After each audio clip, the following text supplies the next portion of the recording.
Bismillahirrahmanirrahim. Welcome to lecture number 9 of the course Business System Development. In today's lecture, we will be talking about determining system requirements. हमने initiation phase में जो details थी उनको अपने पिछले 2 lectures में discuss कर लिया, जैसे कि project initiation and project selection and identification और प्रीवियस लेक्चर में प्रोजेक्ट इनिशिएशन एंड प्लानिंग। आज हम नेक्स्ट जो फेज़ है दैट इज़ एनालिसिस फेज़, उसके बारे में हम डिटेल में डिस्कशन करेंगे। एनालिसिस फेज़ में यूजुअली हम रिक्वायरमेंट्स को गैदर कर रहे हैं, रिक्वायरमेंट्स को डिटरमिन कर रहे हैं और रिक्वायरमेंट का ओनली सोर्स है and that is customer side. Customer side से रिक्वायरमेंट्स कैसे मिलेंगी, क्या चीज़ें उसमें की जाती हैं, इंटरव्यूज़ कैसे होते हैं, application joint application development sessions को कैसे यूज़ किया जाता है, इनको आज हम देखेंगे। Before we formally start today's lecture, let us have a look on the summary of our previous lecture. पिछले लेक्चर में हमने प्रोजेक्ट इनिशिएशन एंड प्लानिंग से रिलेटेड डिटेल्ड डिस्कशन की थी। हमने ये बात की थी कि कुछ इनिशिएशन से रिलेटेड टास्क हैं जैसे कि टीम को बनाना, कुछ प्लानिंग से रिलेटेड टास्क हैं जैसे कि आप पूरे प्रोजेक्ट के लिए पूरे प्रोजेक्ट की डेवलपमेंट कितने टास्क्स में डिवाइड कर रहे हैं, कौन सी टीम कौन सा टास्क करेगी, किस किस्म की कॉस्ट्स एसोसिएटेड हैं, किस किस्म के रिस्क्स हैं जो कि प्रोजेक्ट की डेवलपमेंट में आ सकते हैं। मेनली हमने स्टेटमेंट ऑफ वर्क की और बीपीपी बेसलाइन प्रोजेक्ट प्लान की बात की थी। स्टेटमेंट ऑफ वर्क एक कॉन्ट्रैक्ट है कस्टमर के दरमियान और डेवलपमेंट टीम के दरमियान, आईएस डेवलपमेंट टीम के दरमियान। ये दोनों एग्री करते हैं कस्टमर क्या बनाना चाह रहा है, मेनली उसके प्रोजेक्ट में क्या फीचर्स होने चाहिए, कितनी कॉस्ट आएगी और कितना टाइम होगा ये भी, और डेवलपिंग टीम वो इसको कब तक बना के देगी। ये दोनों पार्टीज एक पॉइंट पर कन्वर्ज होती हैं, एक कॉन्ट्रैक्ट साइन करते हैं कि yes we are going to develop this system with this much cost and with this much budget in this time.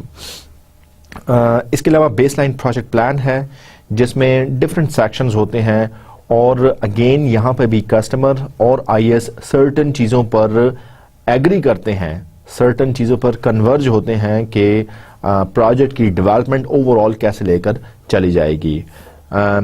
Baseline project plan में स्टेटमेंट मिशन स्टेटमेंट को भी देखा जाता है, ऑब्जेक्टिव्स देखे जाते हैं, मेनली क्या फीचर्स होंगे जो कि ये इंफॉर्मेशन सिस्टम परफॉर्म करेगा और वगैरह वगैरह डिफरेंट चीज़ें देखी जाती हैं। इम्पॉर्टेंटली हम इनिशिएशन और प्लानिंग फेज में फिजिबिलिटी भी चेक करते हैं, प्रोजेक्ट की फिजिबिलिटी डिफरेंट एस्पेक्ट से हो सकती है, इकोनॉमिक फिजिबिलिटी हो सकती है, टेक्निकल फिजिबिलिटी हो सकती है, इस तरह ऑपरेशनल फिजिबिलिटी हो सकती है, अदर फैक्टर्स हैं जो कि फिजिबिलिटी में कंट्रीब्यूट करते हैं। सो सारी चीज़ों की फिजिबिलिटी आप चेक करते हैं और ये देखते हैं कि इस प्रोजेक्ट की डेवलपमेंट कितना मौजू है, कितना अप्रोप्रिएट है in terms of cost, in terms of other technical constraints, and if it is feasible फिर जो है वो प्रोजेक्ट की डेवलपमेंट से रिलेटेड अगले स्टेज पर जाया जाता है। बहुत इंपॉर्टेंट चीज़ है, आप देखें कि टेंजिबल कॉस्ट क्या है, इनटेंजिबल कॉस्ट क्या है, उससे टेंजिबल बेनिफिट्स क्या होंगे, इनटेंजिबल बेनिफिट्स क्या होंगे। वो कॉस्ट जिसको आप दे सकते हैं, जिसको आप मनी में इवैल्यूएट कर सकते हैं दैट इज टेंजिबल। वो कॉस्ट जिसको आप मनी में इवैल्यूएट नहीं कर सकते दैट इज इनटेंजिबल। अब जो मेहनत आप पुट कर रहे हैं ये एक कॉस्ट है, ठीक है, लेकिन वो मनी में इवैल्यूएट नहीं होती। लेकिन अगर आपने कोई इक्विपमेंट परचेज किया उसकी कॉस्ट मनी में इवैल्यूएट होती है। इसी तरह प्रॉफिट्स भी हैं, इसी तरह बेनिफिट्स भी हैं। कुछ टेंजिबल है जैसे कि कंपनी को $10,000 का फायदा हो गया, ये टेंजिबल कॉस्ट है। इनटेंजिबल ये टेंजिबल बेनिफिट है। इनटेंजिबल बेनिफिट क्या है, जैसे कि कंपनी के एम्प्लॉयज़ की टेक्निकल स्किल्स इन्हांस हुई हैं, ये एक इनटेंजिबल बेनिफिट है। इसका ओवरऑल ऑर्गेनाइजेशन पर बड़ा अच्छा असर पड़ा है और बिजनेस ने ग्रो किया है, ये इनटेंजिबल बेनिफिट है। इसका सोसाइटी पे अच्छा असर पड़ा है, ये इनटेंजिबल बेनिफिट है, ठीक है। सो ये सारी चीज़ें देखी जाती हैं। कॉस्ट बेनिफिट एनालिसिस ये एक टर्म है, ये बहुत ज़रूरी है और हम सिर्फ इंफॉर्मेशन सिस्टम की डेवलपमेंट से रिलेटेड नहीं करते बल्कि हम रोज़मर्रा की मुख्तलिफ चीज़ों में भी कॉस्ट बेनिफिट एनालिसिस कर रहे हैं। जिसकी छोटी सी एग्जांपल ये हो सकती है कि अगर मैंने लेट्स से कुछ सौदा खरीदना है, ठीक है, मुझे लोकल मार्केट से जो है वो सौदा निस्बतन महंगा मिल रहा है, लेकिन अगर मैं होलसेल मार्केट में जाऊं तो वहां से मुझे सस्ता पड़ेगा। लेकिन लोकल मार्केट मेरे घर के करीब है, मैं पैदल जाकर वहां से जो है वो चीज़ खरीद सकता हूं। होलसेल मार्केट जाने के लिए मुझे गाड़ी या टैक्सी या अपनी बाइक पर जाना पड़ेगा। अब बज़ाहिर तो मुझे वहां पर रेट कम नजर आ रहा है, लेकिन जो टाइम मैं एक्स्ट्रा स्पेंड करूंगा, जो एक्स्ट्रा फ्यूलिंग मेरी लगेगी, ठीक है, सो इन बेसिस पर मैं कॉस्ट बेनिफिट एनालिसिस करता हूं। मैं कहता हूं कि ये चीज़ अगर मैं लोकली खरीद लूं, लोकल शॉप से ले लूं, तो ये मुझे ज़्यादा जो है वो मेरे लिए जो है ये सस्ती पड़ेगी, क्योंकि होलसेल मार्केट में जाने के लिए मुझे कॉस्ट के अलावा जो फ्यूलिंग कॉस्ट है, जो टाइम मेरा लगेगा, जो इसके अलावा और चीज़ें होंगी, सो बेहतर ये है कि मैं इसको लोकली खरीद लूँ। तो कॉस्ट बेनिफिट एनालिसिस आप किसी भी जगह पर करते हैं। इंफॉर्मेशन सिस्टम की डेवलपमेंट के लिए भी कॉस्ट बेनिफिट एनालिसिस किया जाता है। ये देखा जाता है कि कंपनी अगर लेट्स से $5 मिलियन लगाकर एक इंफॉर्मेशन सिस्टम डेवलप कर रही है, या सब कोई भी अमाउंट है वो लगाकर इंफॉर्मेशन सिस्टम डेवलप कर रही है, इसका फ़ायदा क्या होगा? फ़ायदा इसका इमीडिएट फ़ायदा होगा, अगले 2 साल बाद फ़ायदा नज़र आएगा, 5 साल बाद फ़ायदा नज़र आएगा।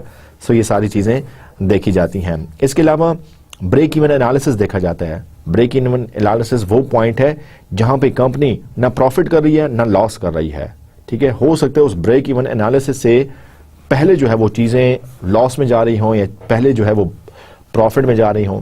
लेट्स से आप कोई बिजनेस खोलते हैं, उस बिजनेस में जो है वो आप उस जिस जगह पर हैं उसका रेंट दे रहे हैं, आपने एम्प्लॉयज़ रखे हुए हैं, इस तरह रनिंग कॉस्ट है, ठीक है, और आप जो प्रॉफिट देखते हैं, सो प्रॉफिट इतना आ रहा है कि आपके एक्सपेंसेस पूरे हो रहे हैं, ठीक है, आपको एक्सपेंसेस जेब से नहीं देने पड़े, तो ना आप प्रॉफिट कर रहे हैं ना आप लॉस कर रहे हैं। तो आप कहते हैं कि मेरा बिजनेस ब्रेक इवन चल रहा है, ठीक है, ब्रेक इवन चल रहा है कि ना मैं प्रॉफिट कर रहा हूं ना मैं लॉस कर रहा हूं। अगर तो लॉस आप कर रहे हैं और मुसलसल कर रहे हैं, फिर हो सकता है आप इस चीज़ को सोचने पर मजबूर हो जाएं कि आप बिजनेस को क्लोज करें, और अगर आप प्रॉफिट कर रहे हैं तो फिर आप इस बिजनेस को कंटिन्यू करेंगे। So break even analysis point ये जरूर देखा जाता है। वो पॉइंट, वो वक्त कब आएगा जब कंपनी जो है वो लॉसेस से निकल कर एटलीस्ट स्टेबल हो जाएगी, ना प्रॉफिट करे ना लॉस करे, ठीक है। सो उसको हम ब्रेक इवन, हो सकता है इसके बाद जो है वो कंपनी प्रॉफिट करे। So these were the some of the topics that we discussed in our previous lecture. Now let us talk about the outlines of today's lecture. आज के लेक्चर में हम अपने SDLC software system development life cycle का जो phase 2 है, that is analysis, हम उसकी बात करेंगे। और हम एनालिसिस में जो है वो मोस्टली फोकस करेंगे रिक्वायरमेंट गैदरिंग पर, रिक्वायरमेंट इंजीनियरिंग पर, रिक्वायरमेंट एलिसिटेशन पर, ठीक है। क्योंकि जब तक आपको कस्टमर से रिक्वायरमेंट्स पता नहीं चलेंगी, जब तक आपको यही पता नहीं चलेगा कि कस्टमर क्या बनाना चाहता है, आप डेवलपमेंट कभी भी स्टार्ट नहीं कर सकते, आप डिज़ाइन कभी भी स्टार्ट नहीं कर सकते, ठीक है। जब तक कि आर्किटेक्ट को आप नहीं बताएंगे कि आपके घर में क्या क्या चीज़ें होनी चाहिए, घर का नक्शा कैसे होना चाहिए, वो आर्किटेक्ट आपके घर का नक्शा नहीं बता सकता। सो आप अपने घर की, अपनी बिल्डिंग की रिक्वायरमेंट बनाते हैं, तभी वो आर्किटेक्ट आपको नक्शा बना कर देता है। बिल्कुल इसी तरह जब तक कस्टमर से रिक्वायरमेंट्स नहीं पता चलेंगी, आप आगे नहीं चल सकते, आप उस प्रोजेक्ट का डिज़ाइन नहीं कर सकते। डिज़ाइन नहीं होगा सो उसको आप अकॉर्डिंगली कोड भी नहीं कर सकते और प्रोजेक्ट की डेवलपमेंट नहीं होगी। तो हम इन सारी चीज़ों को देखेंगे। जॉइंट एप्लीकेशन डिज़ाइन ये क्या होता है, जैट सेशंस क्या होते हैं, इनको देखेंगे। प्रोटोटाइपिंग क्या होती है, ठीक है। और इसके अलावा हमारे पास एक और इंजीनियरिंग है, बिजनेस प्रोसेस इंजीनियरिंग, उसको भी हम देखेंगे कि कैसे जो है वो लेकर चला जाता है और रिक्वायरमेंट इंजीनियरिंग या एनालिसिस फेज कंप्लीट किया जाता है। आइए देखते हैं सिस्टम रिक्वायरमेंट्स डिटर्मिनेशन। आपने जो इंफॉर्मेशन सिस्टम बनाना चाह रहे हैं उसकी रिक्वायरमेंट्स को आइडेंटिफाई करना है, उसकी रिक्वायरमेंट्स को डिटरमाइन करना है, इंजीनियर करना है, ठीक है। सो ये हमारा क्लासिकल 5 फेज मॉडल है जिसमें हम देख रहे हैं प्लानिंग फेज है, एनालिसिस फेज है, डिजाइन है, इंप्लीमेंटेशन है और मेंटेनेंस है। प्लानिंग फेज में हमने पहले 2 लेक्चर्स में हमने डिस्कस किया, जिसमें हमने डिटेल में देखा कि प्लानिंग फेज में आप जो है वो प्रोजेक्ट आइडेंटिफिकेशन और सिलेक्शन की बात करते हैं और प्रोजेक्ट इनिशिएशन एंड प्लानिंग की बात करते हैं। यहाँ पे डिटेल डिस्कशन हो गई, यहाँ पे डिफरेंट टास्क हमने देख लिए। आज हम बात करते हैं एनालिसिस की। एनालिसिस में फिर दो चीजें हैं, रिक्वायरमेंट्स डिटर्मिनेशन और requirements structuring. So we will be focusing on the requirements determination. Requirements कैसे डिटरमिन करेंगे, कैसे आइडेंटिफाई करेंगे, कैसे पता चलेगा, कैसे ढूंढेंगे कि रिक्वायरमेंट्स क्या हैं। रिक्वायरमेंट्स जब पता चल गई, उसी की बेस पर आगे फिर आप डिजाइन फेज में जा सकते हैं। So it is very important to determine the requirements in an appropriate fashion in the way customer wants the system to be developed can only be possible if you are successful in determining the actual requirements. एक successful requirements determination क्या होती है, आप customer से कैसे सही तरीके से सक्सेसफुली जो है वो रिक्वायरमेंट्स डिटरमिन कर सकते हैं। इसकी चंद पैरामीटर्स हैं, चंद चीजें हैं जिसको आप देखेंगे। सबसे पहले है इम्पर्टिनेंस। ठीक है, इम्पर्टिनेंस क्या चीज है? इम्पर्टिनेंस का मतलब यह है कि आप इस चीज का लिहाज न रखें कि आपने किससे इंटरव्यू करना है। ठीक है, और क्योंकि वो कंपनी का बिजी पर्सन है इसलिए आप उससे इंटरव्यू नहीं करेंगे और बाकी लोगों से कर लेंगे, इस चीज का आप ख्याल नहीं रखेंगे। ठीक है, आपको कस्टमर की कंपनी से, हर बंदे से जो भी आप समझते हैं कि रेलेवेंट है, अप्रोप्रिएट है, वहां से रिक्वायरमेंट मिल सकती है, आप उससे जरूर रिक्वायरमेंट गैदर करेंगे। ठीक है, सो आप किसी का लिहाज किए बगैर, किसी का लिहाज किए बगैर का मतलब है उसकी डेजिग्नेशन का लिहाज किए बगैर कि ये कंपनी का बॉस है, ये कंपनी का सीईओ है, ठीक है, ये बहुत बिजी होता है, इसका टाइम बहुत कीमती है, इसलिए हम इससे इंटरव्यू नहीं कर सकते। इस चीज का आप लिहाज नहीं करेंगे क्योंकि कंपनी का बॉस, कंपनी के सीईओ को कंपनी के बारे में सबसे अच्छी और सबसे बेहतर मालूमात पता है। सो इससे आपको जरूर इंटरव्यू करना चाहिए क्योंकि बाकी लोग जिस तरीके से आपको प्रोसेसेस के बारे में बताएंगे, कंपनी का बॉस या सीईओ उससे ज्यादा अच्छे और बेहतर तरीके में बता सकता है। सो आप हर एक से हर लेवल पर इंटरव्यू करें, टॉप मैनेजमेंट पर भी करें, एंड यूजर से भी करें, एंड उस कंपनी के अगर मैनेजर्स हैं उनसे भी आप जो है वो रिक्वायरमेंट्स गैदर करें। दूसरा है इम्पार्शियलिटी। इम्पार्शियलिटी का मतलब है फेयरनेस। फेयरली जो है वो आप जो पर्सन जो रिक्वायरमेंट बता रहा है आप उसको फेयरली नोट डाउन करें। लेट्स से अगर एक कंपनी का एम्प्लॉय कह रहा है कि एग्जिस्टिंग सिस्टम जो है वो उसका ये मॉड्यूल बड़ा अच्छा चल रहा है, ठीक है, हमें इस मॉड्यूल में कोई प्रॉब्लम नहीं है, ठीक है, हमें let's say online order place करने में हमें कोई प्रॉब्लम नहीं है। अब आप अगर तो इस रिक्वायरमेंट को चेंज करके लिख लेते हैं कि नहीं उनके ऑनलाइन ऑर्डरिंग के सिस्टम में प्रॉब्लम्स हैं, सो आपने फेयरनेस नहीं की क्योंकि आप शायद ये चाह रहे हैं कि इस मॉड्यूल को भी रीडेवलप किया जाए। तो जो चीजें जैसी हैं एज इट इज आप उनको जो है वो मेंशन करेंगे। अगर कहीं पे प्रॉब्लम्स हैं वो भी लिखें, अगर कोई एग्जिस्टिंग सिस्टम ठीक चल रहा है वो भी लिखें। तो फेयरली जो है वो आप रिक्वायरमेंट्स को डिटरमिन करेंगे। Relaxing constraints. कंस्ट्रेंट्स क्या है, क्या चीजें किन चीजों पर डिपेंडेंट है? ऑब्वियसली आपकी पेमेंट इस चीज पर डिपेंडेंट है कि आप पहले ऑर्डर प्लेस करें। ऑर्डर प्लेस करना इस चीज पर डिपेंडेंट है कि कस्टमर पहले जो है वो उस प्रोडक्ट की सिलेक्शन करे।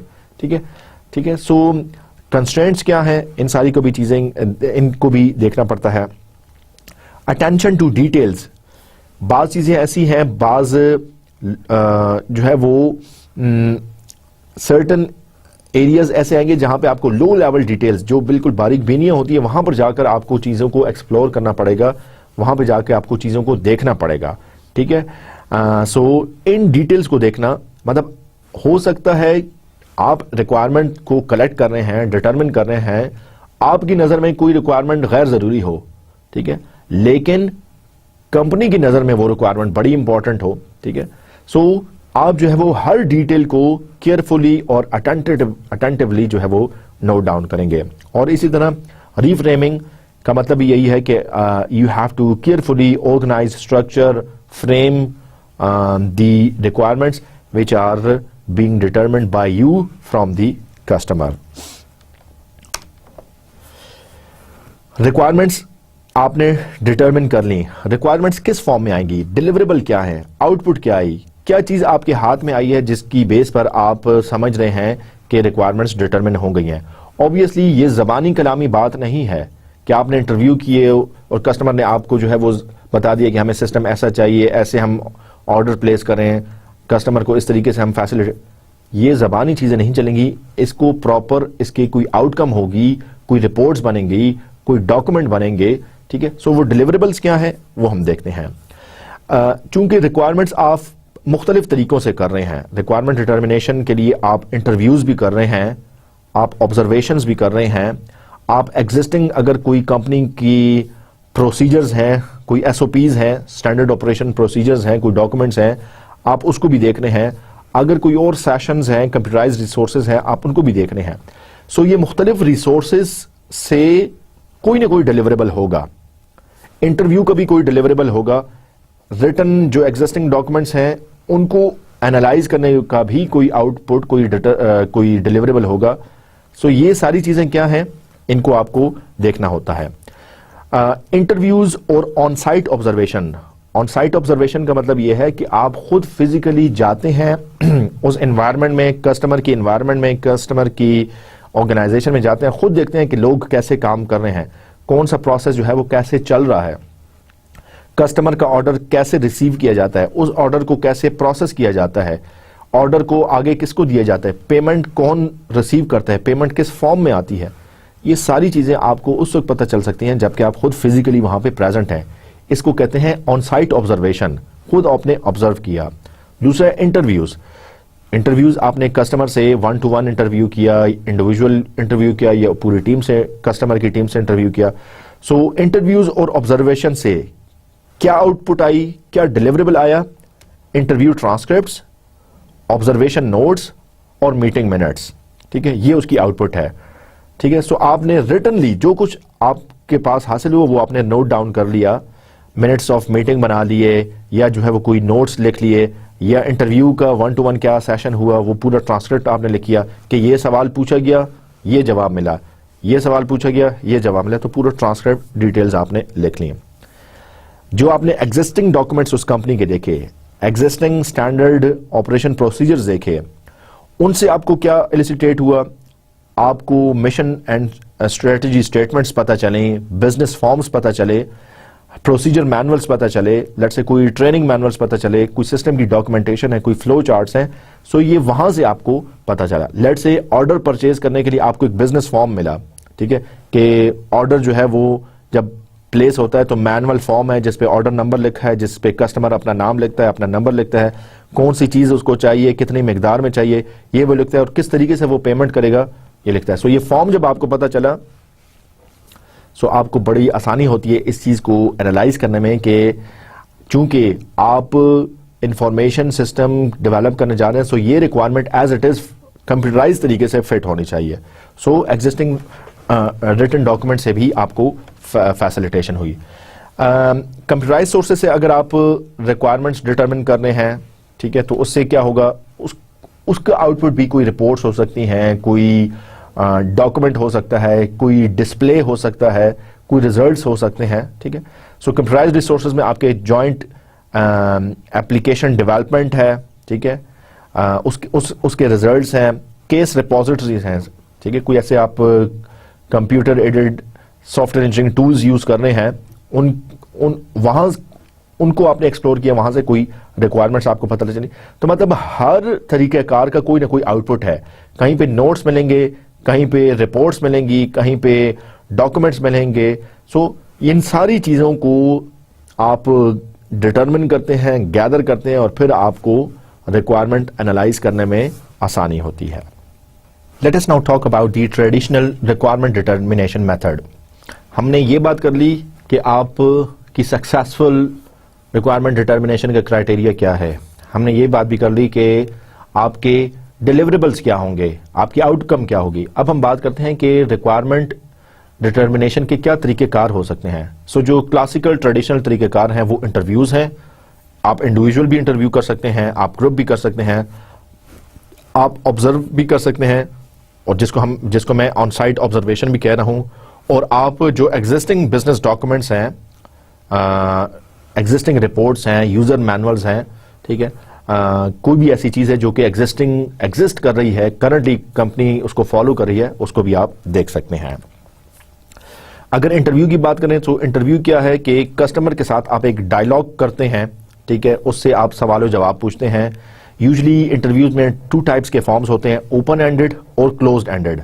ओपन एंडेड में वो कन्वर्सेशन, वो डायलॉग होता है कि आपका जो है वो कोई स्पेसिफिक आंसर जहन में नहीं होता, आपने वो पूछा और आप उसका कोई भी आंसर जो है वो एक्सपेक्ट कर रहे हैं, ठीक है। जबकि क्लोज एंडेड में आप जो है वो एक सर्टन स्पेसिफिक रीजनेबल आंसर जो है वो आप एक्सपेक्ट कर रहे होते हैं, ठीक है। फॉर एग्जांपल एक क्वेश्चन पूछा गया कि क्या आप अपने ओल्ड कस्टमर को डिस्काउंट देते हैं, ठीक है। अब इसका आंसर यस है या नो है, ठीक है। यस, हम ओल्ड कस्टमर को डिस्काउंट देते हैं, या ओल्ड कस्टमर को हम डिस्काउंट नहीं देते। सो ये क्लोज एंडेड क्वेश्चन है। ओपन एंडेड क्वेश्चन क्या होगा कि फॉर एग्जांपल आपको अगर अपने एम्प्लॉयज की ट्रेनिंग करानी पड़े तो आप उनको 2 दिन के लिए कहीं पे भेजेंगे, या भेजना जो है वो आप प्रेफर करते हैं या नहीं, ठीक है। अब ये मे बी इसका कोई आंसर ना हो सकता है कंपनी प्रेफर करे, हो सकता है कंपनी प्रेफर ना करे, डिपेंडिंग ऑन दी सिचुएशन। हो सकता है अगर busy time of the year चल रहा है तो कंपनी उनको रिलैक्स ना कर सके।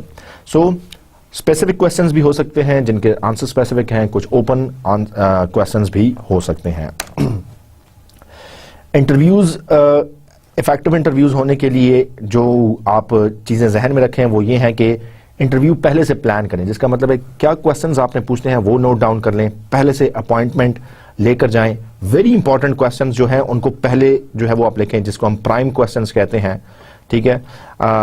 एजेंडा क्या है, ठीक है, इंटरव्यू का एजेंडा क्या है, किस एरिया पर आप क्वेश्चन जो है वो पूछेंगे। चेकलिस्ट है, ठीक है, कि आपने ये सारे क्वेश्चंस पूछने हैं और इटसेल्फ आपने प्रिपेयर कर लिया। आप इंटरव्यू कर रहे हैं, सवालों जवाब ले रहे हैं। ये डेवलपिंग टीम की मैं बात करूंगा, डेवलपिंग टीम के कोई पर्सन जो है वो कस्टमर से इंटरव्यू कर रहा है। सो आप जो है वो उसके हैंड रिटन नोट्स भी कर सकते हैं, आप उसको टेप रिकॉर्ड भी कर सकते हैं, मतलब आपने ऑडियो कन्वर्सेशन रिकॉर्ड कर ली, क्योंकि लेट्स से कस्टमर जो है वो स्पीड में बोलता जा रहा है और आप उसको, आपकी नोट डाउन की स्पीड कम है तो आपने उसको रिकॉर्ड कर लिया। ये इंपॉर्टेंट है कि जो आपने नोट्स डाउन किए हैं, ऐसा नहीं है कि आप उसको 6 दिन बाद या 8 दिन बाद आप उसको देखें कि हाँ कस्टमर ने ये बात की थी। विद इन 48 आवर्स उसको रिव्यू करने का मतलब ये है कि आपने अभी फ्रेश इंटरव्यू किया है, ठीक है। सो आपके जहन में सर्टेन चीजें होंगी, हो सकता है कि जब आप 4-5 दिन बाद उसको रिव्यू करें तो आप भूल चुके होंगे कस्टमर ने इसका क्या जवाब दिया था या उसके जवाब का क्या मतलब था, ठीक है।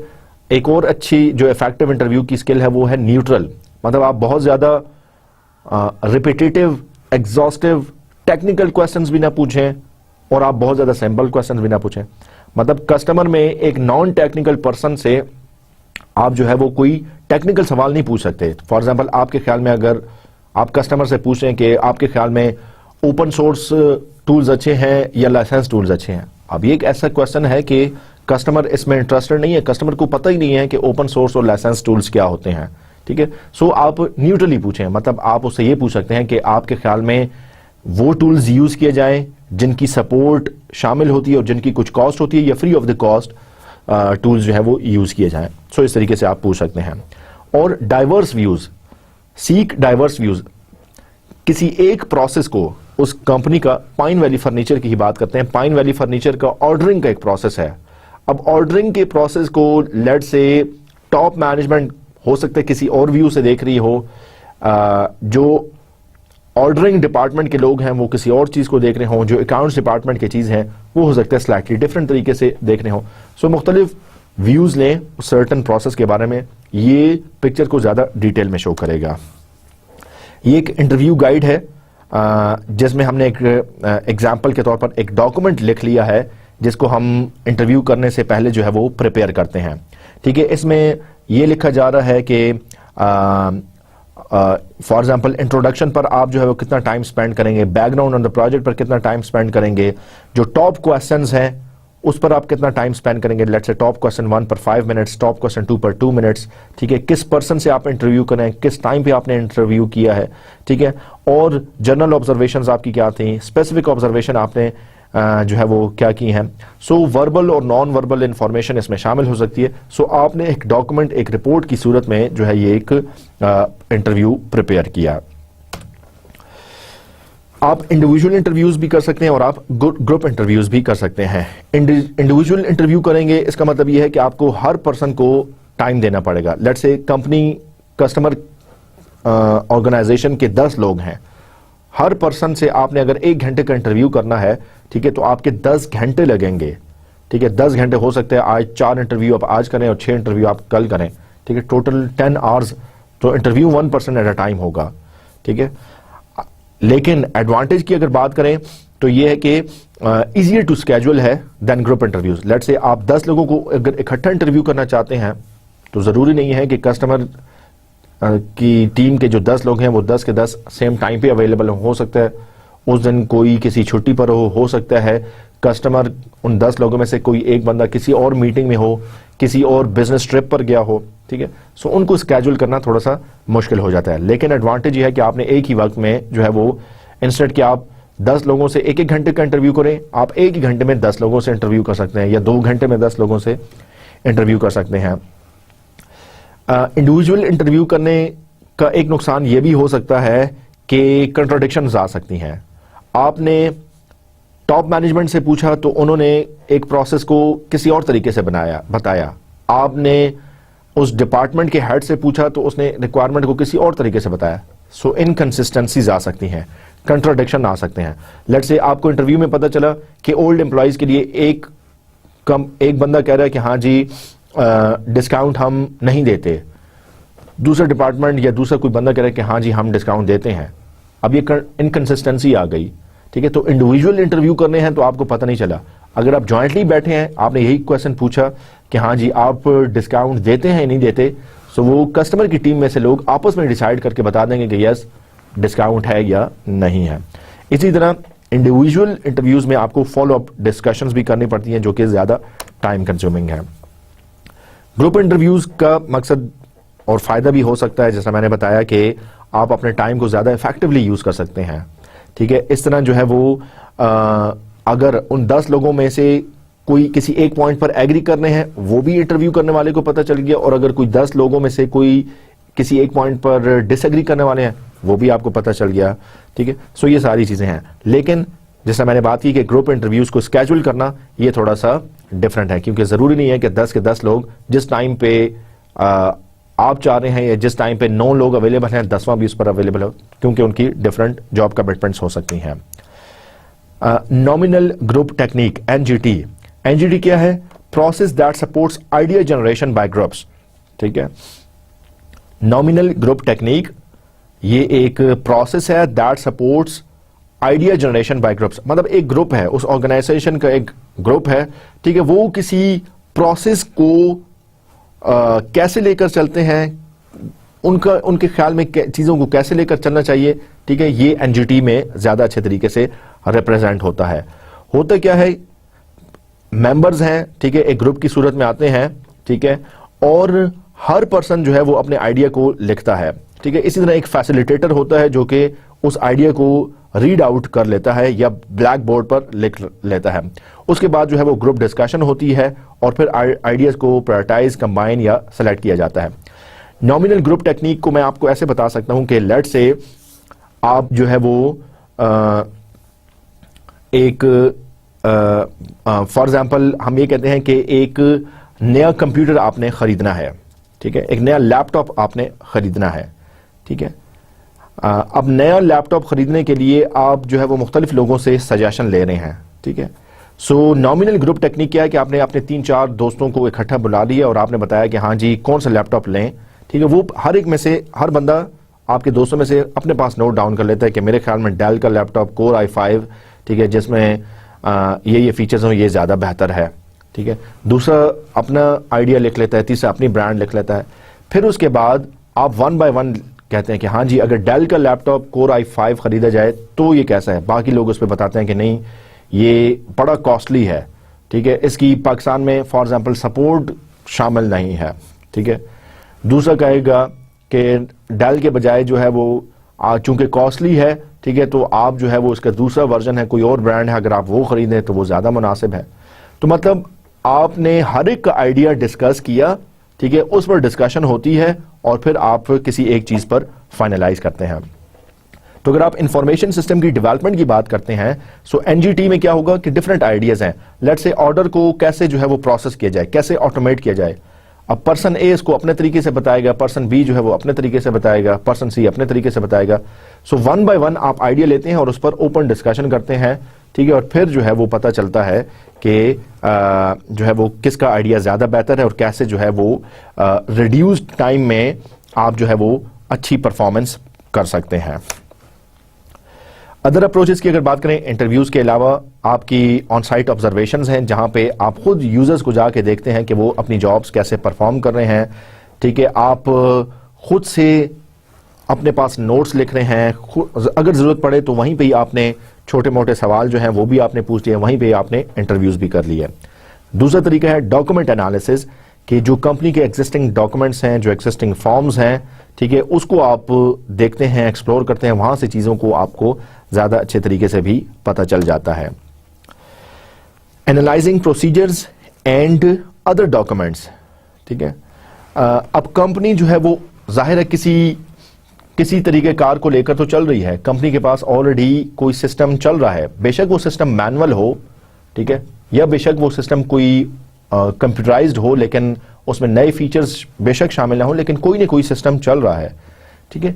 सो एग्जिस्टिंग सिस्टम को आप एक्सप्लोर करते हैं, एग्जिस्टिंग सिस्टम की क्या डॉक्यूमेंट्स है, एग्जिस्टिंग सिस्टम कैसे चल रहा है, उसको आप देखते हैं। क्योंकि जब तक आप एग्जिस्टिंग सिस्टम को डिस्कवर नहीं करेंगे, उसको एक्सप्लोर नहीं करेंगे, आपको सर्टेन चीजें रिवील नहीं होंगी। एग्जिस्टिंग सिस्टम में क्या मसले मसाइल हैं जिसकी वजह से आप एक नए इंफॉर्मेशन सिस्टम की डेवलपमेंट की तरफ जा रहे हैं, ठीक है। So this is very important. So problems with the existing system क्या है? हो सकता है कहीं पे इंफॉर्मेशन मिस हो रही हो सकता है कि कस्टमर की जो इंफॉर्मेशन है वो अकाउंट्स डिपार्टमेंट के पास एक तरीके से हो, ऑर्डरिंग डिपार्टमेंट के पास जो है वो दूसरे तरीके से हो, सो इनकंसिस्टेंसीज हो, ठीक है। सो problems with the existing system में पता चला कि जनाब कस्टमर की जो इंफॉर्मेशन है दैट इज इनकंसिस्टेंट। इसी तरह opportunity to meet new need, आप नए सिस्टम में क्या लाना चाहते हैं ये कैसे पता चलेगा जब तक कि आप एग्जिस्टिंग प्रोसीजर्स को और डॉक्यूमेंट्स को एक्सप्लोर नहीं करते, आपको नहीं पता चलेगा। इसी तरह ऑर्गेनाइजेशनल डायरेक्शन, ऑर्गेनाइजेशन के किन चीज़ों को प्रायोरिटाइज करती है, क्या उसके गोल्स हैं, बिल्कुल इसी तरह आप उस वक्त तक जब तक कि आप एग्जिस्टिंग प्रोसीजर्स को नहीं देखते आपको नहीं पता चलेगा कि इस ऑर्गेनाइजेशन की पोस्ट कौन सी हैं, डिसीजन कौन लेता है, ठीक है, टीम मेंबर की क्या वैल्यू है, कितने एम्प्लॉयज हैं, ठीक है, अगर कोई स्पेसिफिक इंफॉर्मेशन आ जाती है तो उसको कैसे प्रोसेस किया जाता है, करंट सिस्टम का डिजाइन क्या है, किसने बनाया था, ठीक है, और जो एग्जिस्टिंग इंफॉर्मेशन चल रही है वो कैसे प्रोसेस होती है। सो ये चीजें सारी एनालाइज करना आपके लिए बड़ा जरूरी है। कहने का मतलब यह कि जब तक आप एग्जिस्टिंग सिस्टम को थॉरोली इन्वेस्टिगेट एनालाइज नहीं कर लेते, आप नए सिस्टम की तरफ नहीं जा सकते, नए सिस्टम को आप अच्छे तरीके से नहीं बना सकते। क्योंकि अगर आपने एग्जिस्टिंग सिस्टम को थॉरोली इन्वेस्टिगेट ना किया, ठीक है, सो यहां पे जो एरर्स थे हो सकते वही एरर्स आप नए सिस्टम में भी जो है वो डाल दें, तो फिर फायदा क्या हुआ नए सिस्टम के डेवलप करने का। So it is very important to determine what are the limitation, drawbacks of the current system, जिनको आप अवॉइड करें, नए सिस्टम में वो ना आए, सो नए सिस्टम इंप्रूव भी हो प्लस इसमें और फीचर्स भी आए। इसी तरह आप 4 किस्म के डॉक्यूमेंट्स हैं जिनको आप यूज कर सकते हैं, जिसमें रिटन वर्क प्रोसीजर्स हैं, बिजनेस फॉर्म्स हैं, रिपोर्ट्स हैं और description of current information system है, ठीक है।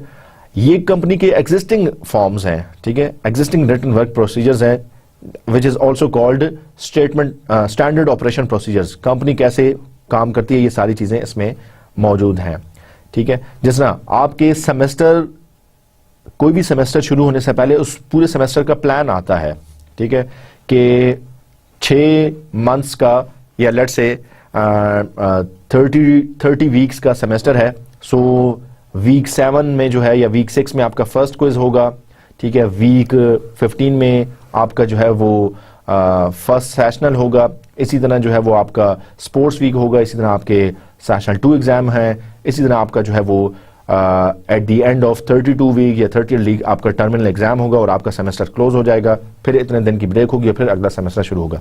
सो ये पूरा एक रिटर्न प्रोसीजर है, ठीक है। इसी तरह अगर वी काउंसलर्स की बात करें तो इसमें न्यू एडमिशन कैसे लिया जाता है। सबसे पहले एक स्टूडेंट जो है वो अपना कोर्स सेलेक्ट करता है, फिर एक फॉर्म है वो फॉर्म फिलअप करता है, वो फॉर्म और अदर रिक्वायर्ड डॉक्यूमेंट्स जो है वो हेडक्वार्टर्स आते हैं, वहाँ पे आपकी एलिजिबिलिटी चेक होती है, आपके एनटीएस का टेस्ट और बाकी चीज़ें एग्रीगेट की जाती हैं। उसके बाद जो है वो आपको एडमिशन ऑफर किया जाता है सर्टन प्रोग्राम में, फिर आप फ़ी पे करते हैं, उसके बाद आपको यूज़र नेम और पासवर्ड मिलते हैं। सो ये पूरा एक प्रोसेस है जो कि आपके वी कॉमसेट से रिलेटेड है। बिल्कुल इसी तरह जब तक आप उस इदारे का procedure, how the job is performed, ये आप नहीं समझेंगे, ठीक है, तो आपको चीजें पता नहीं चलेंगी। सो कौन से फॉर्म्स यूज होते हैं, कौन सा टास्क कैसे कंप्लीट होता है, कौन से पर्सन्स हैं जो उसको एग्जीक्यूट करते हैं, डिसीजन कहां पे लिया जाता है, ये सारी चीजें आप रिटन वर्क प्रोसीजर से आइडेंटिफाई करते हैं। इसी तरह कोई बिजनेस फॉर्म्स हैं, ठीक है, जो कि डाटा फ्लो को शो कर रहे हैं कि कैसे सिस्टम के अंदर इंफॉर्मेशन आ रही है, किस किस्म की इंफॉर्मेशन सिस्टम में आएगी और सिस्टम क्या आउटपुट प्रोड्यूस करे। लेट्स से सिस्टम के अंदर इंफॉर्मेशन आ रही है कस्टमर का नेम और उसका ऑर्डर, ठीक है, और जो पेमेंट उसने की है, कस्टमर आउट क्या है, ठीक है, लेट्स से जो प्रोडक्ट आपने उसको मैन्युफैक्चर करके दी हैं उनकी क्या प्राइस थी, कब डिलीवर करेंगे, ये उसकी आउटपुट है। इसी तरह रिपोर्ट्स हैं that enables the analyst to work backwards from the report to the data that generated it। एक रिपोर्ट है, रिपोर्ट ये है कि कंपनी ने पिछले एक महीने में लेट्स से $5,000 का प्रॉफिट किया है क्योंकि कंपनी ने 100 ऑर्डर्स को सक्सेसफुली कंप्लीट किया। अब ये एक रिपोर्ट है, ये रिपोर्ट कैसे बनी, ठीक है, ये रिपोर्ट बनी लेट्स से आपके पास सारा ऑर्डर्स का डाटा था, 100 ऑर्डर्स थे, ठीक है, 100 ऑर्डर्स के लिहाज से 100 ऑर्डर्स ने कितनी पेमेंट की वो आपके पास सारी चीजें आ गई। सो बैकवर्ड देखते हैं कि ये रिपोर्ट कैसे आई, ठीक है। जिस तरह आपकी ट्रांसक्रिप्ट है, आपकी ट्रांसक्रिप्ट पर जो है वो पूरा स्कोर आ जाता है किसी एक मॉड्यूल का कि आपने let's say business process development के कोर्स में आपने 80% नंबर स्कोर किए हैं, ये 80 स्कोर लिया है, 80 आउट ऑफ 100। अब ये 80 आपने कैसे लिए, बैकवर्ड अगर देखा जाए तो आपके सेशनल 1 में इतने मार्क्स थे, सेशनल 2 में इतने मार्क्स थे, टर्मिनल में इतने मार्क्स थे, क्विज़ेस और असाइनमेंट्स मिला के इतने थे। सो बैकवर्डली आपने पूरा प्रोसेस ब्रेक डाउन करके देखा। सो यहां पे भी रिपोर्ट भी बताती हैं कि बैकवर्ड चीजें कैसे चल रही हैं, ये रिपोर्ट कैसे क्रिएट हुई है।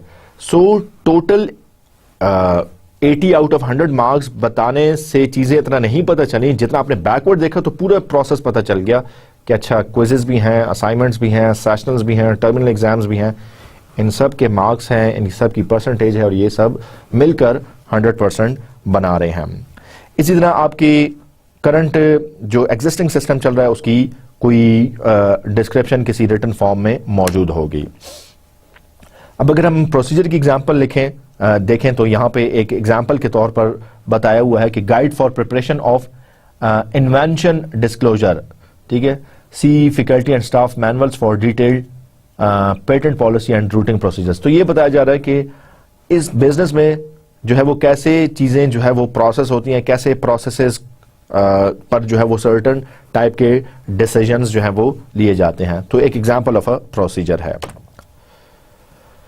प्रोसीजर डॉक्यूमेंट्स में कुछ प्रॉब्लम आ सकते हैं, वैसे तो अगर आप उनको एनालाइज करें तो आपको बड़ा हेल्पफुल हो जाता है कि आप रिक्वायरमेंट्स को डिटरमिन कर लें, लेकिन कुछ उसमें मसले मसाइल भी हैं। ये मसले मसाइल कस्टमर के लिए नहीं है, ये डेवलपमेंट टीम के लिए ये मसले मसाइल हो सकते हैं, ठीक है, जैसे कि मे इन्वॉल्व डुप्लीकेशन ऑफ एफर्ट, जिसका मतलब ये है कि कस्टमर इंफॉर्मेशन सिस्टम टीम के मुख्तलिफ लोग जो है वो प्रोसीजर डॉक्यूमेंट्स को देख रहे हैं।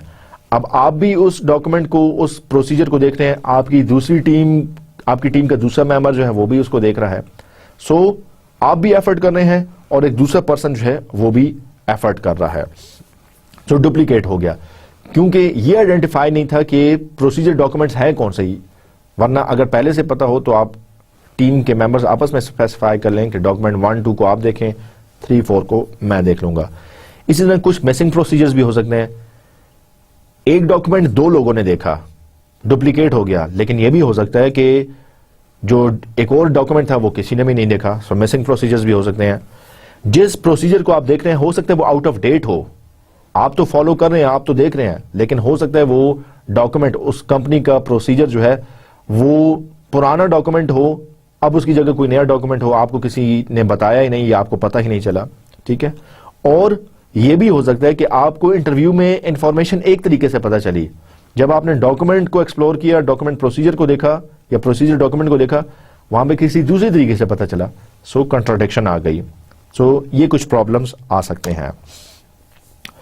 फॉर्मल वर्सेस इनफॉर्मल सिस्टम भी है। फॉर्मल सिस्टम क्या है, ठीक है, the official way system works as describe in the organisation documents. Document में जिस तरीके से बताया हुआ है इदारा उसी तरीके से ही काम कर रहा है, ठीक है। और इनफॉर्मल वे क्या है कि डॉक्यूमेंट में किसी और तरीके से बताया है लेकिन एक्चुअली जो है वो किसी और तरीके से चीजें चल रही हैं। सो ये इनफॉर्मल है, काम दोनों में हो रहा है, लेकिन यहां पे स्ट्रिक्टली ऑर्गेनाइजेशन जो है या कस्टमर ऑर्गेनाइजेशन अपने उन डॉक्यूमेंट्स को फॉलो कर रही है। जो चीजें इन डॉक्यूमेंट्स में लिखी हैं, प्रोसीजर डॉक्यूमेंट्स में लिखी हैं, उसी को एग्जैक्टली फॉलो किया जा रहा है। लेट्स से अगर वीक ऑफसेट्स में एडमिशन का क्राइटेरिया 50% एग्रीगेट मार्क्स हैं, ठीक है, सो इसको स्ट्रिक्टली फॉलो किया जा रहा है। सो ये एक फॉर्मल तरीका है। और लेट्स से इनफॉर्मल तरीका है, ठीक है, कि आप फॉर एग्जांपल बात कर रहे हैं किसी प्रॉफिट की, कि प्रॉफिट जो है वो एक दूसरी एग्जांपल दे रहा हूं कि ओल्ड कस्टमर को 5% प्रॉफिट मिलेगा नए ऑर्डर पर, ठीक है। पहले भी किसी कस्टमर ने ऑर्डर किया, नया ऑर्डर अगर वो करता है तो कंपनी उसको जो है वो 5% प्रॉफिट दे रही है, लेकिन जब आपने एक्चुअली एक्सप्लोर किया तो उसको प्रॉफिट 7% मिल रहा है या उसको प्रॉफिट जो है वो 8% मिल रहा है। सो ये इनफॉर्मल है। सो काम दोनों तरीकों में हो रहा है। फॉर्मल के केस में जैसा कि प्रोसीजर डॉक्यूमेंट्स में लिखा है वैसा ही हो रहा है, इनफॉर्मल में जैसा कि प्रोसीजर डॉक्यूमेंट्स में लिखा है उससे स्लाइटली डिफरेंट तरीकों से हो रहा है, प्रैक्टिस डिफरेंट है, ठीक है। सो ये एक बिजनेस फॉर्म है जिसमें कुछ यूजफुल इंफॉर्मेशन है जो कि बताई जा रही है कि आप ऑर्डर कैसे प्लेस करते हैं, इनवॉइस कैसे है, बिल कैसे बनता है, क्या उसकी डिटेल्स है। सो ये इनवॉइस की एक फॉर्म है। सो ये इनवॉइस जो है वो फॉर एग्जांपल यूज हो रही है। सो इसी इनवॉइस से आपको पता चला कि आप जो है वो जब इसको इंफॉर्मेशन सिस्टम में आप इसको डेवलप करेंगे तो आपको क्या अकॉर्डिंगली चीजें लेकर चलनी चाहिए।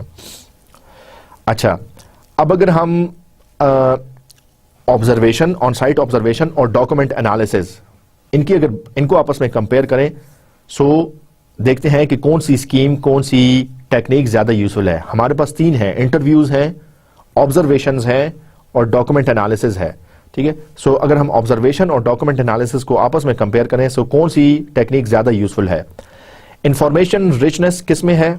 ऑब्जर्वेशन में ज्यादा है, क्योंकि जो आप खुद जाके लोगों को काम करता देखेंगे, सो वहां से रिक्वायरमेंट डिटर्मिनेशन आपको ज्यादा अच्छे तरीके से समझ में आ रही है। जबकि डॉक्यूमेंट को एनालिसिस, एक तो ये स्लो है, दूसरा डॉक्यूमेंट आउटडेटेड हो सकते हैं, तीसरा आप डॉक्यूमेंट को मिस इंटरप्रेट कर सकते हैं, ठीक है। सो ये इतनी इंफॉर्मेशन रिचनेस इसमें नहीं है। टाइम रिक्वायरमेंट की अगर बात करें, सो ऑन साइट ऑब्जर्वेशन में टाइम बहुत ज्यादा लग सकता है, जबकि डॉक्यूमेंट एनालिसिस में दरमियाना टाइम लगता है। एक्सपेंस की बात करें, सो ऑब्जर्वेशन खुद आप अगर जाते हैं, let's say information system development जो है वो टीम लेट्स से किसी एक सिटी में है, जिस कस्टमर को आप वो इंफॉर्मेशन सिस्टम डेवलप करके देने हैं वो किसी दूसरी सिटी में है। अब अगर आप ऑन साइट ऑब्जर्वेशन की बात करते हैं तो आपको travel, long the way travel करके वहां पे जाना पड़ेगा। सो ये कॉस्टली भी हो सकता है और भी इसके एक्सपेंस हो सकते हैं। यहाँ पे फॉलो अप करना पड़ता है। कॉन्फिडेंशियलिटी की बात करें, so observer is known to interviewer, आपको पता है कि आपने किससे इंटरव्यू किया, ठीक है, आपको पता है कि कौन सी इंफॉर्मेशन आपको किस बंदे से मिली। अगर आप डॉक्यूमेंट की बात करते हैं तो डॉक्यूमेंट पे शायद ये ना लिखा हो कि ये डॉक्यूमेंट किसने लिखा, किसने साइन किया, कब ये एग्री हुए, कैसे एग्री हुए, ठीक है। तो ये सारे इनमें अदर फीचर्स हैं जिनकी बेस पर जो है वो आप देख सकते हैं कि सर्टन चीजों में ऑब्जर्वेशन ज्यादा बेहतर है, सर्टन चीजों में डॉक्यूमेंट एनालिसिस बेहतर है। आइए बात करते हैं रिक्वायरमेंट डिटर्मिनेशन के कुछ मेथड्स हो सकते हैं, जिनमें सबसे पहले है जॉइंट एप्लीकेशन डिजाइन, ठीक है, जिसमें जॉइंटली आप मुख्तलिफ लोगों को बुलाते हैं, इकट्ठा करते हैं और पर्पस ये होता है कि आप रिक्वायरमेंट्स को साइमल्टेनियसली की लोगों से जो है वो डिटरमिन करें, ठीक है। सो इसमें यूजर्स, एंड यूजर्स, मैनेजर्स और सिस्टम एनालिस्ट, कस्टमर की टीम से ये लोग आ गए, डेवलपमेंट टीम से जो है प्रोजेक्ट मैनेजर, डेवलपर्स, डिजाइनर्स जो है वो ये आ गए। सो ये मिलकर बैठते हैं और रिक्वायरमेंट्स को डिटरमिन करते हैं। इसको हमने पहले भी देखा था। इस ग्रुप डिस्कशन का फायदा ये है कि शेयरिंग ऑफ आइडियाज हो जाता है, डिफरेंट ओपिनियंस जो हैं वो सामने आ जाते हैं। इसके अलावा आप केस टूल्स भी यूज कर सकते हैं, ठीक है, जो कि रिक्वायरमेंट्स की डिटर्मिनेशन में ज़्यादा एनालाइज करने में ज़्यादा हेल्पफुल हो सकती हैं। बिजनेस कंडीशंस अगर कहीं पे चेंज हो रही हैं उनको आपको डिस्कवर करने में हेल्पफुल कर सकती हैं। आप प्रोटोटाइप्स यूज़ कर सकते हैं, ठीक है, वगैरह वगैरह, ये सारी डिटेल्स इसमें शामिल हैं। अगर जॉइंट एप्लीकेशन डिज़ाइन की बात करें तो ये एक ग्रुप ओरिएंटेड अप्रोच है, इसमें टीम मेंबर्स हैं, ये बड़ी एक अच्छी फोकस्ड अप्रोच है, लेकिन इसमें रिसोर्सेज चाहिए। जैड जो है जॉइंट एप्लीकेशन डेवलपमेंट, ये 1970s में IBM ने फर्स्ट टाइम इंट्रोड्यूस की थी और इट लुक्स लाइक दिस, ठीक है, जिसमें मुख्तलिफ लोग बैठे हैं, प्रोजेक्ट मैनेजर भी हैं, डेवलपमेंट टीम के लोग भी हैं, इस तरह जो है वो ऑर्गेनाइजेशन के टॉप हायरार्की भी है, की रोल्स भी बैठे हैं। सो ये सारे बैठे हैं और एक दूसरे के साथ डिस्कस करते हुए रिक्वायरमेंट्स जो है वो यहाँ पे स्पेसिफाई हो रही हैं। कुछ प्रेजेंटेशंस भी हो सकती हैं, कुछ जो है वो ओपन डिस्कशंस भी हो सकती हैं, लेकिन आपने एजेंडा जो है वो सामने रखना होता है कि क्या क्या चीज़ें हैं जिस पर आप बात करेंगे। जैसा पहले भी बात की, जैड सेशन में एक सेशन लीडर होगा, यूजर्स होते हैं, मैनेजर्स होते हैं, स्पॉन्सर्स है, डेवलपमेंट टीम की तरफ से जो है वो सिस्टम एनालिस्ट है, स्क्राइब है जो कि इन सारी एक्टिविटीज़ को नोट डाउन कर रहा है, और इंफॉर्मेशन सिस्टम का जो स्टाफ है, डेवलपमेंट टीम का स्टाफ है, जो कि ज़्यादातर चीज़ों को नोट डाउन कर रहा है, ऑब्जर्व कर रहा है। जैड से फ़ायदा क्या होगा? जैड का फ़ायदा यह है कि आपके पास जो है वो कुछ यूजफुल डॉक्यूमेंट्स आ जाते हैं, ये सामने detail of the existing system आ जाती है, प्लस प्रोपोज सिस्टम एग्जैक्टली क्या चाहिए उसके सारे फीचर्स खुल के सामने आ जाते हैं। क्योंकि अब यहां पर देखें तो सारे लोगों ने मिल बैठकर जब डिस्कशन की, वो फीचर्स एक्सप्लिसिटली स्पेसिफाई हो गए।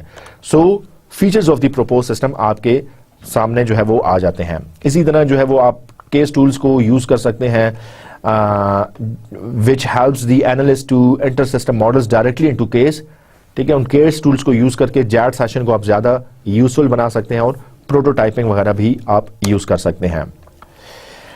अगर हम जैड सेशन की GSS के साथ बात करें, ग्रुप सपोर्ट सिस्टम भी आप यूज कर सकते हैं, जिसमें more participation bye group members, ठीक है। जो ग्रुप मेंबर्स हैं वो ज्यादा पार्टिसिपेट करते हैं और पर्पस ये होता है कि क्वेश्चंस आंसर्स किए जाएं और इन आंसर्स को जो है वो नोट डाउन किया जाए, और all members of the group see what other members have been typing. मतलब वैसे तो वर्बली ये बोला जा रहा है कि हाँ जी ऑर्डरिंग के फॉर्म को इस तरीके से प्रोसेस होना चाहिए, अब ये वर्बली हुआ, एक वहां पे मेंबर बैठे जो कि इसको टाइप कर रहे हैं, टाइप करके जब चीजें सामने आ जाती हैं तो फिर स्पेसिफाई हो जाता है कि जैसे आप कह रहे थे वैसे ही रिटर्न है, ठीक है। क्योंकि ये वर्बल डिस्कशन का कोई रिकॉर्ड होना जरूरी है। जब तक वर्बल डिस्कशन का रिकॉर्ड नहीं होगा, हो सकता है कल को फिर कॉन्फ्लिक्ट्स आ जाएं। सो यहां पे GSS जो है वो ग्रुप सपोर्ट सिस्टम्स जरूर फॉलो किया जाता है, जिसमें members type their answers into the computer, और वो कंप्यूटर की स्क्रीन डिस्प्ले है, सो अकॉर्डिंगली पता चल जाता है। प्रोटोटाइपिंग जिसमें हमने पहले भी देखा था, वैसे तो हमने इसको SDLC के हवाले से देखा था। प्रोटोटाइपिंग क्या है कि आपने क्विकली जो है वो एक working version of the system आपने डेवलप कर दिया, उसमें फिर अगर कोई चेंजेस हैं तो आप अपने कस्टमर को दिखाते हैं और वो चेंजेस कुछ आपको बताता है और वो चेंजेस आप एकोमोडेट कर सकते हैं, ठीक है। सो आपने रिक्वायरमेंट्स का भी एक प्रोटोटाइप बना लिया, ठीक है, लेट्स से किसी फॉर्म की सूरत में, किसी स्क्रीनशॉट की सूरत में, ठीक है, किसी इंटरफेस की सूरत में। उसके बाद जो है वो यूजर ज्यादा अच्छे तरीके से बता सकता है कि यस मैं इसी तरीके से चाह रहा हूं या मैं स्लाइटली डिफरेंट तरीके से चाह रहा हूं।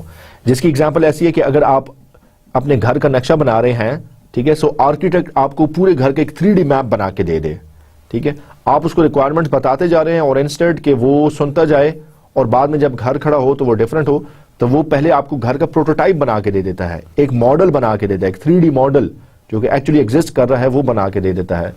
आपको उसको देखने से पता चल जाता है कि यस ये मेरी रिक्वायरमेंट्स के अकॉर्डिंगली है, या मैं इसमें कुछ स्लाइड चेंजेस जो है वो प्रपोज करना चाह रहा हूं। प्रोटोटाइपिंग जो है वो यूजफुल है उस केसेस में जबकि कस्टमर की रिक्वायरमेंट्स क्लियर ना हो, जबकि सिस्टम को एक्सप्लेन करने में सिर्फ चंद लोग शामिल हो, जबकि कम्प्लेक्सिटी हो और कम्युनिकेशन प्रॉब्लम्स हो, ठीक है, एनालिस्ट और यूजर्स के दरमियान में, ठीक है। सो आप प्रोटोटाइपिंग उस केस में यूज कर सकते हैं। प्रोटोटाइपिंग के लिए हमारे पास डिफरेंट टूल्स हैं। अब अगर मैं आपको एग्जांपल दूं तो जब हम फाइनल ईयर प्रोजेक्ट्स ऑफर करते हैं तो हमारे स्टूडेंट्स की स्कोप प्रेजेंटेशन होती है। स्कोप प्रेजेंटेशन में वो स्टूडेंट्स जो प्रोजेक्ट कर रहे हैं वो एंड सिस्टम के स्क्रीनशॉट्स बना के लाते हैं, ठीक है, स्क्रीनशॉट्स या यूजर स्टोरीज बना के लाते हैं। अब स्क्रीनशॉट्स जो है वो अभी सिस्टम डेवलप नहीं हुआ, ठीक है, लेकिन स्क्रीनशॉट्स की सूरत में वो बता रहे हैं कि ये सिस्टम कैसे काम करेगा। लेट्स से स्मार्टफोन की कोई एप्लीकेशन है, स्मार्टफोन का सिंबल यूज करके उस पर लेट्स से लॉगिन और पासवर्ड और लॉगिन का बटन बना के बता रहे हैं कि हाँ जी कैसे लॉगिन होगा, इसके बाद अगली स्क्रीन जब आएगी सो उस पर यूजर जो है वो कैसे इंटरेक्ट करेगा, क्या रिजल्ट्स। सो उन्होंने एक इंटरफेस, एक प्रोटोटाइप बना के दिया, ठीक है। फिर जो प्रोजेक्ट कमेटी है वो फिर उसको इवैल्यूएट करती है, वो फिर जो चेंजेस है वो प्रपोज करते हैं। सो फाइनल ईयर प्रोजेक्ट की डेवलपमेंट के लिए भी स्टूडेंट्स जो है वो स्कोप प्रेजेंटेशन में एक प्रोटोटाइप बताते हैं कि हाँ जी हमारा सिस्टम इस तरीके से काम करेगा, और अगर कुछ चेंजेस उसमें इनकॉर्पोरेट करनी होती हैं सो चेंजेस बता दी जाती हैं। सो प्रोटोटाइपिंग एक अच्छी अप्रोच है, मुख्तलिफ जगहों पर यूज हो रही है। जैसा अभी एक दूसरी एग्जांपल आपको दी इससे पहले कि 3D मॉडल जो घर का बनाया जाता है वो भी एक घर का एक प्रोटोटाइप है। सो प्रोटोटाइपिंग से रिक्वायरमेंट ज्यादा बेहतर तरीके से सामने आ जाती हैं। डिफरेंट टूल्स को यूज करते हुए आप प्रोटोटाइप बना सकते हैं।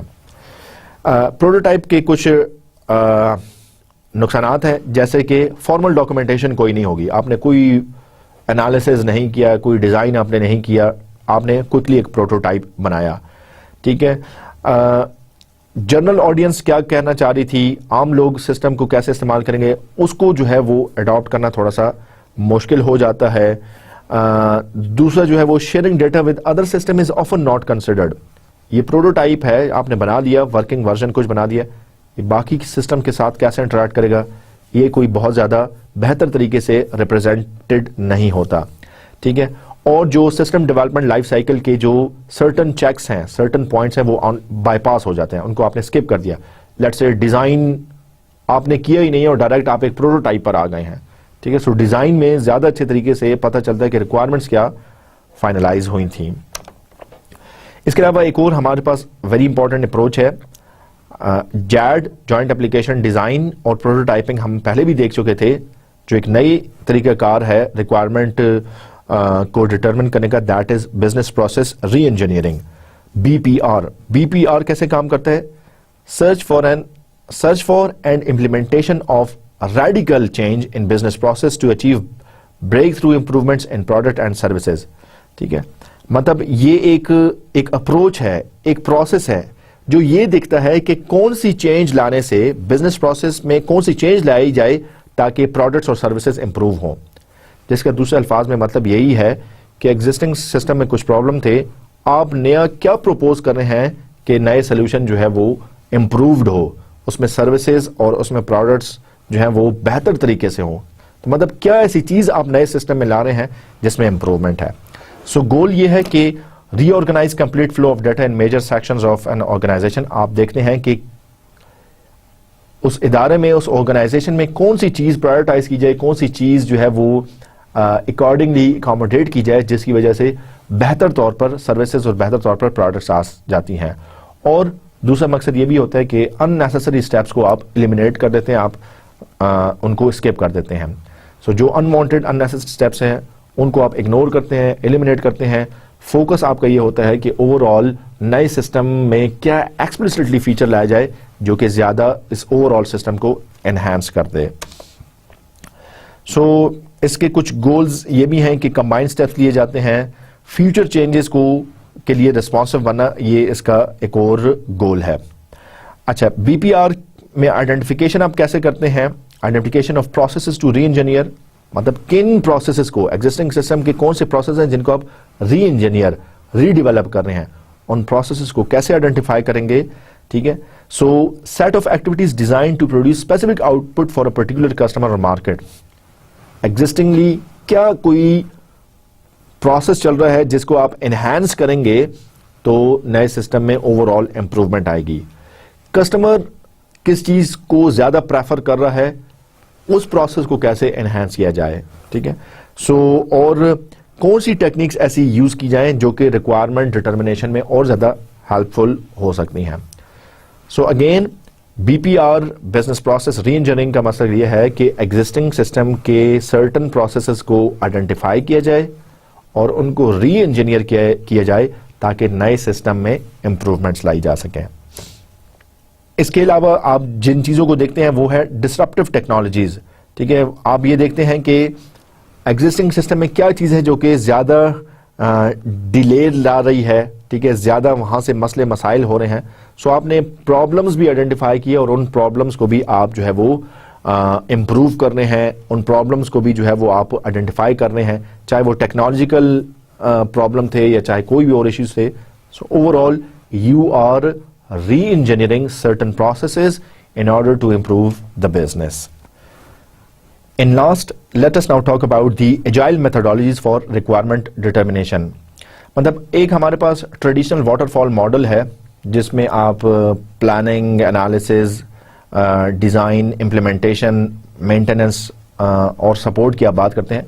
सो उस चीज को आप इग्नोर करते हुए आप एक इटरेटिव अप्रोच यूज करते हैं जिसमें आप you analyse, you design, you code and you test, ठीक है, ठीक है। एक नई रिक्वायरमेंट आई, उसको एनालाइज किया, उसको अकॉर्डिंगली डिजाइन किया, उसको कोड किया और उसको टेस्ट किया। अगर ये ठीक है सो वेरी गुड, अगर इसमें कुछ चेंजेस रिक्वायर्ड है तो फिर आप री एनालाइज कर रहे हैं, रीडिजाइन, रीकोड एंड रीटेस्ट कर रहे हैं। सो एक साइकिल की सूरत में चलता रहता है। वाटरफॉल में आपने सिर्फ एनालाइज किया, आपने प्लान किया, एनालाइज किया, डिजाइन किया, इंप्लीमेंट किया और आप सपोर्ट में चले गए, ठीक है, उसमें साइकिल नहीं है। सो यहां पे आप साइकिल की बात करें कि रिपीटेटिवली उस वक्त तक जब तक के सारी रिक्वायरमेंट्स कस्टमर की नीड्स के मुताबिक आइडेंटिफाइड, डिटरमिन नहीं हो जाती तो आप करते रहते हैं। एजाइल मेथोडोलॉजीज में यूजुअली फोकस होता है गोल्स पर, रोल्स पर और टास्क पर। फेजेस पर ज्यादा फोकस नहीं किया जाता कि एनालिसिस किया जाए, फिर डिजाइन, फिर इंप्लीमेंटेशन। सो गोल्स क्या हैं उनको अचीव करने पर ज्यादा फोकस किया जाता है। आप जो है वो एक्सट्रीम प्रोग्रामिंग भी कर सकते हैं, एक्सप्लोरेशन भी कर सकते हैं, स्टीयरिंग एंड कमिटमेंट, ये सारी चीजें आप एजाइल मेथोडोलॉजीज में यूज कर सकते हैं। एक्सट्रीम प्रोग्रामिंग को हमने पहले भी देखा था, ठीक है, आज मजीद भी उसको स्लाइटली देखेंगे रिक्वायरमेंट डिटर्मिनेशन के एस्पेक्ट से। सो आपने ट्रेडिशनल वाटरफॉल मॉडल को आपने क्या किया, एक साइकिल की सूरत में इन 4 फेजेस में कर लिया। एनालाइज करें उस रिक्वायरमेंट को डिजाइन करें, एक्चुअली इंप्लीमेंट करें या कोड करें और टेस्ट करें। ठीक है तो वेल एंड गुड, नहीं है तो उसको फिर एनालाइज करें, फिर डिजाइन करें, कोड करें और टेस्ट करें। सो एक साइकिल की सूरत में आप हर रिक्वायरमेंट को डिटरमिन कर रहे हैं। एंड लास्टली एक्सट्रीम प्रोग्रामिंग, जिसमें हमने पहले भी बात की थी कि आप साइमल्टेनियसली डिफरेंट प्रोग्रामर्स को किसी टास्क पर लगा लेते हैं और वो काम कर रहे हैं। सो यहाँ पे कुछ लोग हैं जो कि एक्सप्लोरेशन पे काम कर रहे हैं, कुछ लोग हैं जो कि कमिटेड हैं और वो बिजनेस स्टोरीज और बिजनेस स्टोरीज को सॉर्ट कर रहे हैं, जो नेसेसरी और इंपॉर्टेंट टास्क हैं उनको प्रायोरिटाइज कर रहे हैं। इसी तरह एक और टीम जो है वो स्टीयरिंग पर काम कर रही है, जो कि प्रोग्रेस को रिव्यू कर रही है। सो एक्सट्रीम प्रोग्रामिंग का यहां पे मकसद यह है कि डिफरेंट टीम्स साइमल्टेनियसली काम करते हुए ओवरऑल काम को स्पीड अप कर रही हैं। So that is extreme programming planning game. So that was the end of today's lecture. Let us have a look on the summary what we discussed. So आज के लेक्चर में हमने analysis phase को हमने discuss किया और analysis phase में mostly हमने रिक्वायरमेंट डिटर्मिनेशन के मेथड्स देखे, जिसमें हमारे पास इंटरव्यूज हैं, ऑन साइट ऑब्जर्वेशंस हैं और प्रोसीजर डॉक्यूमेंट्स हैं। इंटरव्यूज के अपने तरीक़ेकार हैं, अपने फ़ायदे और नुकसानात हैं और अपनी इसकी टाइप्स हैं। इसी तरह ऑन साइट ऑब्जर्वेशन से भी बड़े अच्छे तरीके से रिक्वायरमेंट डिटरमिन हो सकती हैं। आपको प्रिपेयर होकर जाना पड़ता है, आप जो है वो इंफॉर्मेशन को बड़े अच्छे तरीके से कैप्चर कर सकते हैं। और इसी तरह प्रोसीजर डॉक्यूमेंट्स को भी कंसिडर करने से आपको रिक्वायरमेंट्स डिटर्मिनेशन में बड़ी हेल्प होती है। इन तीनों स्कीम्स के कुछ एडवांटेजेस हैं, कुछ लिमिटेशंस हैं। ओवरऑल आपका पर्पस ये है कि once the project has been finalised, ठीक है, and has been identified and selected and has been plan thoroughly, now development point of view से एक्चुअल टास्क एनालिसिस फेज में स्टार्ट हो गया and you start with the requirement determination on priority basis. तो सबसे पहले आप requirements gather करने हैं, रिक्वायरमेंट्स को डिटर्मिन करने हैं। ऑब्वियसली जो रिक्वायरमेंट्स आपने डिटर्मिन कर ली उसी की बेस पर फिर आगे डिज़ाइन होगा और उसी की बेस पर आप अपने इंफॉर्मेशन सिस्टम को डेवलप भी करेंगे। मुख्तलिफ चीज़ें हैं जो कि सपोर्ट करती हैं, जैसे कि जैट सेशंस हैं, जैसे कि प्रोटोटाइपिंग है, ठीक है, जैसे कि BPR है, बिजनेस प्रोसेस री इंजीनियरिंग। सो ये सारी चीज़ें आपको रिक्वायरमेंट डिटर्मिनेशन में हेल्प करती हैं। इंशाल्लाह अगले लेक्चर में हम प्रोसेस मॉडलिंग की बात करेंगे with the help of data flow diagrams.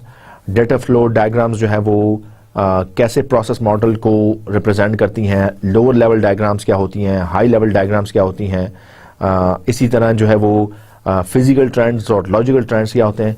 These are all going to be discussion of our next lecture. So this ends our lecture here. I hope you enjoyed. I'll see you with more details. Until then, take care of yourself. Goodbye and Allah Hafiz.